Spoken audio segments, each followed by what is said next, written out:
राम कहने का स्वाद जिनकी जुआ पर आ गया, वो मुक्त जीवन हो गया और चारों पदार्थ पा गया। और हनुमान जी महाराज ने कहा, विभीषण जी अब श्री किशोर जी का पता बताओ।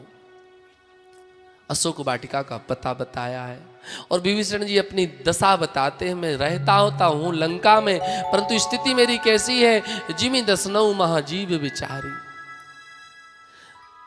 दांत में कुछ चुभ जाए तो जीभ 24 घंटा उसी पर रखी रहती है, जब तक निकाल ना दे, साफ ना कर दे, तब तक मानती नहीं है। दांत कितने दुष्ट हैं, थोड़ा ही मौका पा जाए तो कट। विभीषण जी से हनुमान जी कहते, चिंता मत करिए, आपने अभी अभी कहा ये राक्षस सारे के सारे दांत हैं और आप जीभ हैं।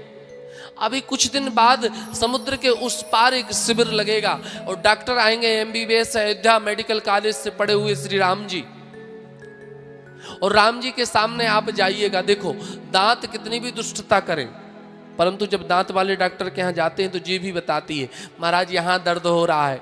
डॉक्टर कहता है, महाराज इसमें सड़न आगे निकालना पड़ेगा, पकड़ के निकाल के बाहर फेंकता है। विभीषण जी यदि आप जिह्वा हैं और ये दांत हैं तो राम जी से जाकर के बता दीजिएगा यहां पर तकलीफ है। राम जी उसी को निकाल निकाल के फेंकते रहेंगे और सारे दांत टूट जाएंगे, परंतु जीभ ज्यों की त्यों रहेगी। जीभ की विशेषता क्या है, साथ में आई है और साथ में जाएगी। दांत बाद में आए हैं और पहले चले जाएंगे। इसलिए विभीषण जी आप तो वैसे ही सुरक्षित हैं, आप चिंता मत करिए। ऐसा उपाय बता करके अशोक वाटिका पहुंचे हैं। रावण आया है, श्री किशोर जी को डराया है। तृणधर ओट कहत बैदेहि, तिनके की ओट इसलिए लिए हैं क्योंकि श्री किशोर जी कहते हैं तिनका मेरा भाई है।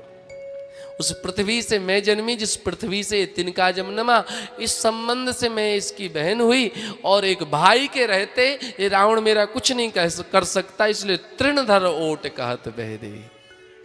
दूसरा भाव यह है, तिनका क्यों रखी, श्री किशोर जी कहती हैं कि मैं जब अयोध्या में विवाह करके आई तो एक दिन मेरी आंख में एक तिनका चला गया। मैंने जैसे निकाला और उस तिनके को घूरा तो तिनका जल करके राख हो गया। कौशल्या अम्बा ये घटना देख रही थी, हाथ जोड़ करके श्री सीता जी से वचन मांगती हैं कि बेटी जिस दृष्टि से इस तिनके को देखा है, इस दृष्टि से किसी और को मत देखना, आज मुझे वचन दो। श्री किशोर जी कहते हैं, रावण यदि मैं आज सासू मां को वचन न दी होती है तिनके वाला, तो मैं क्या हूं मैं वो तुम्हें बता देती, एक दृष्टि में ही तुमको जला करके राख कर देती। इसलिए तृणधर ओट कहत बैदेहि।